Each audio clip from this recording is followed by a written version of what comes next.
ஆடு மாட்டு சாணத்தை நிலத்துல உரமா போடும்போது அது தண்ணீரை பிடிச்சு வேர்கிட்ட வச்சுக்குது. பல காலங்களுக்கு ஈரத்தை வத்த விட மாட்டேங்குது. அதனால குறைந்த அளவு தண்ணீர் போதுமானதா இருக்குது. ரசாயன உரத்தை போட்ட உடனே என் தம்பி சொன்னது போல உப்பு திண்டவன் தண்ணி குடிக்கணுங்கிற மாதிரி இந்த உப்பு உடனடியாக தண்ணீரை வத்த வச்சிருது. அப்ப நிறைய தண்ணீர் விளைச்சலுக்கு தேவைப்படுது. அதாவது பழம் காயாகுமா? ஆகுது. எலுமிச்சம் பழம் ஊறுகாயாகுது. ஊறுகாய் கெடாம இருக்க காரணம் என்ன? உப்பு. அப்ப உப்பு எது ஒன்றையும் மக்க விட மாட்டேங்குது, கெடவிட மாட்டேங்குது என்றால் இந்த உரத்தை போட்டால் எது ஒன்றையும் மக்க விடாது. அப்ப எப்படி பயிருக்கு உரமா போகுது பாருங்க. இப்ப இயற்கையின் பேராற்றலை நீங்கள் தெரிந்து கொள்ள வேண்டுமா? மனிதர்கள் நடமாட்டம் இல்லாத காடுகளை போய் பாருங்கள் என்று சொல்றாங்க. அங்க போய் பாருங்க. இந்த காட்டை நட்டது யாரு? நீங்க இல்ல.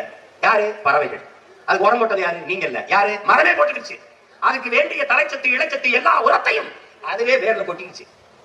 பாதுகாத்தது யாரு? சிங்கம், புலி, கரடி, மானு எல்லாம். அதுகளுடைய உரம், அதுகளுடைய காடு.